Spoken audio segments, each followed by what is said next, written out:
හරි මේ ලෙසන් එක sick of කියන එක sick of කියලා කියන්නේ නැති වෙලා කියන්නේ. ඇති වෙලා. නැත්තම් එපා වෙලා. ඇති වෙලා තියෙන්නේ එපා වෙලා තියෙන්නේ කියලා අපි අර අමුවට කියනවනේ. දැන් නම් මට ඉංග්‍රීසි වහ නේ. වහ කදුරු වෙලා තියෙන්නේ කියලා කියනනේ. එපාම් වෙලා තියෙන්නේ කියලා කියනවා. sick of කියලා තමයි ඒකට කියන්නේ. sick of. හරි අපි බලමු වාක්‍ය ටිකක් අමුවටම ලයින් කරලා. sick of. sick of සමානයි එපා වෙලා. එපා වෙලා. නැත්තම් ඇති වෙලා. තියෙන්නේ. තියෙන්නේ නැත්නම් අපි අමෝට ඉන්නේ කියලාත් කියනවනේ. එපා වෙලා ඉන්නේ. එපා වෙලා තියෙන්නේ. දැන් example as an example මට ඉංග්‍රීසි වහ එපා වෙලා තියෙන්නේ. නේ I am sick of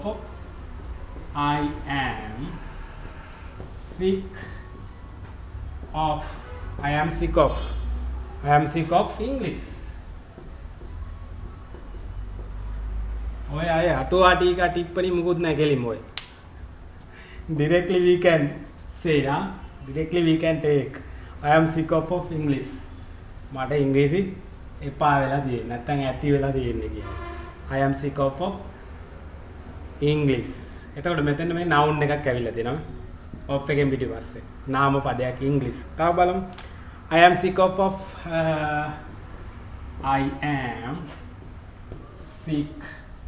of this country.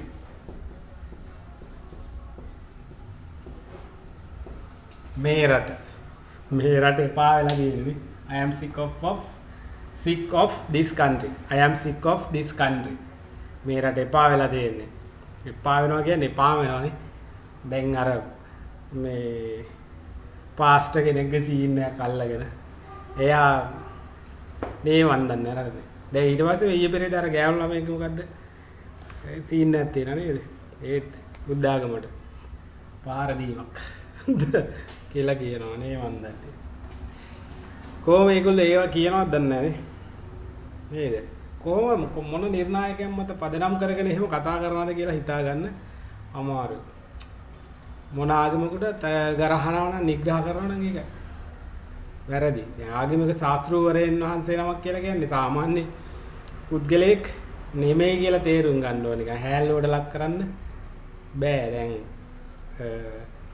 Jesus හරි නබිතුමා හරි බුදුන් වහන්සේ හරි මේ ලෝකෙන් ඒගොල්ලෝ අපවත් වෙලා නැති වෙලා පිරිනුවම් පාලා ගිහිල්ලා ගොඩක් කල නමුත් නාමේ තාම තියෙනවා. ඒ කියන්නේ අපි මරුණාම කියන්නේ නැහැ. අමතක වෙලා නා සතියෙන් දෙකෙන්. නමුත් ඒගොල්ලෝගේ පැවැත්ම බලන්නකො. ඒගොල්ලෝ නැති වෙලා මේ ලෝකේ නැහැ. නමුත් එච්චර කාලයක් තියනවා කියලා කියන ඒගොල්ලෝ යමක් එතකොට සමාජයට දීලා තියෙනවා. ඒ වගේ කෙනෙක්ට ගරහනවා කියලා කියන්නේ right. ඊට පස්සේ තව එක්සැම්පල් එක. I am sick of this noise. මේ શબ્දේ this noise මේ શબ્දේ මට ඇති වෙලා තියෙන්නේ this noise. yes I am sick of this noise. මේ શબ્දේ මට එපා වෙලා තියෙන්නේ. ඇත්තට මෙතන ආවැත්තේ අර මේ කෝච්චි පාර තියෙන්නේ. රේල් පාර තියෙන්නේ. කෝච්චි යනවා වෙලාවකට කන උඩි යනවා වගේ දැනෙන්නේ. I am sick of this noise. මට මේ සද්දේ එපා වෙලා තියෙන්නේ. මේ ඔක්කොම of එකෙන් පස්සේ මේ නාම පදෙන්න මේ නාම පදයක් දාන්න පුළුවන්. නාම පද දාලා තියෙන්නේ. දැන් අමුවට කඩන්න ඕනේ ඕවා. කඩලා ගන්න පුළුවන් ඕනේ අර word classes. නේ word classes කඩලා ගත්තාම පුළුවන්. නාම පද නේ preposition එකකට පිටිපස්සේ නාම පදයක් කියන මේ වගේ යන්න පුළුවන් right. තව I am sick of this job. මට මේ job එක එපා වෙලා තියෙන්නේ.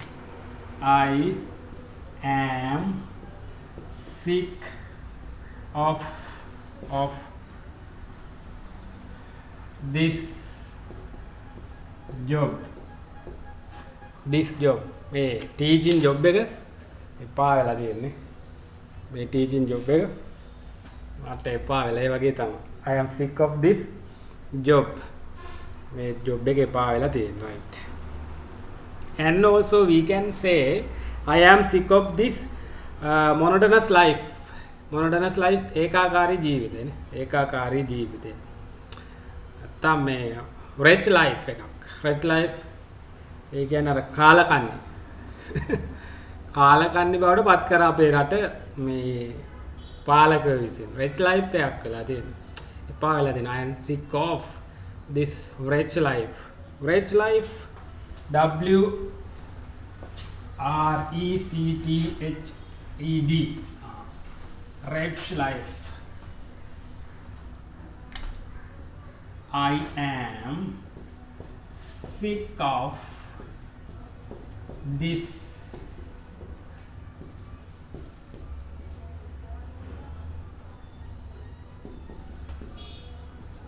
life. Rich life. කාලකන්ණි ජීවිතේ. W R E T C H E D. Rich life. කාලකන්ණි ජීවිතේ. පායලා තියෙන ගොඩාක් අය ඇත්තටම රටෙන් යනවානේ. මේ රටේ ජීවත් වෙලා බෑ. අපේ හීනත් එක්ක ඒගොල්ලෝ සෙල්ලම් කරලා දැන් ඔක්කොම හීන බොඳ වෙලා ගිහිල්ලා තියෙන්නේ. හීන සැබෑ වෙනවා ඒගොල්ලන්ගේ විතරක්. සකෝ භෝගී ජීවිතය ඒගොල්ලෝ තාම ගත කරනවානේ. ඒකනේ වැඩි. පාර්ලිමේන්තුවේ සෞඛ්‍ය රක්ෂණේ දෙගුණයද තුන්ගුණයද කොහොමද වැඩි කරගත්තද මොකද්ද වැඩි කරගත්තා හෝ මොකක් හරි ඒ පිළිබඳ සාකච්ඡාවක් මම හිතන්නේ නේ. එතකොට බලන්නකෝ ඒගොල්ලෝ right. I am sick of this village. මේ ගම එපා වෙලා තියෙනවා. I am sick of this village. I am sick of this village. මට මේ ගම එපා වෙලා තියෙන්නේ. love එක අප්සෙට් ගියාම එහෙම තමයි. love එක අප්සෙට් ගියාම එහෙම කියනවා. I am කොල්ලෝ කියනවානේ. I am sick of this village. මට එපා වෙලා තියෙන්නේ බා. ඇති වෙලා තියෙන්නේ මේ ගම. මම යනවා යන්න right. right. එතකොට මේ sick of එක තමයි මේ තියෙන්නේ. මේ sick of භාවිතා කරන්නේ නැතුව ඒ අදහස මෙන්න මේ එපා වෙලා ඇති වෙලා තියෙන්නේ කියන එක මෙන්න තව තියෙනවා රටාව වෙන්න මේවා. Instead of this pattern we can say අපිට කියන්න පුළුවන් I am tired of කියලා කියන්න පුළුවන්. I am tired of. I am fed up with. I am tired of me. I am tired of. I am tired of ඒකම තමයි sick of කියන එකම තමයි. I am fed up with. I am fed up with. I am fed up with. English anyone නාම පදයක් දාන්න යන්න පුළුවන් right. I am sick of වෙනුවට right. I ඔන්න ඕව ටික දාගෙන යනකොට තව තියෙනවා වැඩි භාවිතයක් තියෙන මෙන්න මේවා. මොකද මෙතනින් පෙයා පැත්තට නාම පදයක් දාගන්න පුළුවන්. noun එකක් දාගන්න පුළුවන්. මෙතනින් එහාට I am sick of කියන එකට එහා පැත්තට ක්‍රියාපදයක් ආවොත් කොහොමද දෙන්නේ? බලමු. ඔන්න මෙන්න මෙහෙම. I am sick of. සාමාන්‍යයෙන් ගන්න කරුණක් තමයි of කියලා කියන preposition එකක්. preposition එකට පිටිපස්සෙට එනවා නම් verb එකක ඒක ing වෙන්න ඕන කියලා. preposition එකකට නිපාත පදයකට පිටිපස්සේ එනවා නම් verb එකක ඒක ing. හැබැයි verb එකක් උදේට කරගෙන verb එකක් එනවා නම් ing. I am sick of learning. ඉගෙන ගැනීම. learning English. वाहक वेला देන්නේ वाहक वेला देන්නේ I am sick of learning English අන්නේ වගේ I am sick of doing YouTube කියලා वाहक වෙලා දෙන්නේ පා වෙලා ඇති වෙලා දෙන්නේ එළුරහන්නේ නේ I am sick of doing do කරනවා doing YouTube I am sick of teaching English or tuition ඉංග්‍රීසි උගන්වන එක ඇති වෙලා දෙන්නේ ඒක හොඳයි නේ ටික. ටික කවුලක් නැහැ වගේ. I am sick of teaching teach in English. Teach නේ. teach කියන verb එකේ ing එක teaching ඉගැන්වීම. අට එපා වෙලා දෙන උගන්නන එක ඉංග්‍රීසි. නේ I am teaching English. Sorry. I am sick of learning English. I am sick of teaching English. I am sick of driving the vehicles. වාහනේ ලවිල්ල like that. ඔන්න ඔය වගේ ඒවා sick of එකත් එක්ක භාවිතා කරන්න පුළුවන්. එතකොට මෙතන තියෙන grammar point එක තමයි preposition එකට පිටිපස්ස එනවා නම් verb එක ing තියන්න. ඒක තමයි තියෙන එකම point එක. ඕක තමයි scene එක. අමුඩේ දැන් භාවිතා කරන්න පුළුවන්. එතකොට I එක්ක තමයි am ආවේ. we are you are they are දාන්න පුළුවන්. එහෙම භාවිතය අඩුයි.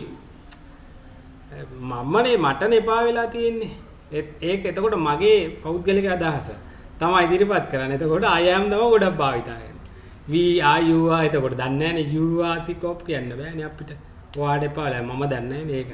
they are we are ටිකක් වගේ පුළුවන් නේ. she is he is it is ඒ වගේ නෙන්නේ. ඒ වගේ is එකත් එක්ක. ගොඩාක් දුරට කියන්න පුළුවන් මගේ my personal idea. මගේ personal idea එක තමයි භාවිතා කරන්න පුළුවන්. මේකත් එක්ක කියන්න පුළුවන්. use කරන්න පුළුවන්. I am sick of. I am tired of. I am fed up with. මේකත් එක්ක භාවිතා කරන්න පුළුවන්. එහා පැත්තට of එකට පිටිපස්සේ noun එකක් එනවා. of එකට පිටිපස්සේ verb එකක් එනවා. verb එක આવොත් ing තියන්න. That's only. එච්චරයි. දැන් ඉතින් practice කරන්න තමයි තියෙන්නේ. අමුවටම line එක practice කරන්න. ප්‍රැක්ටිස් කරන්නේ නැතුව නම් හරියන්නේ නැහැ. ප්‍රැක්ටිස්ම තමයි කරන්න ඕනේ භාෂාව කල්ලාගද්දි. මාස 6 within 6 month හරියට ප්‍රැක්ටිස් කරොත් පුළුවන්. අනිවාර්යයෙන්ම. Right. Then bye for now.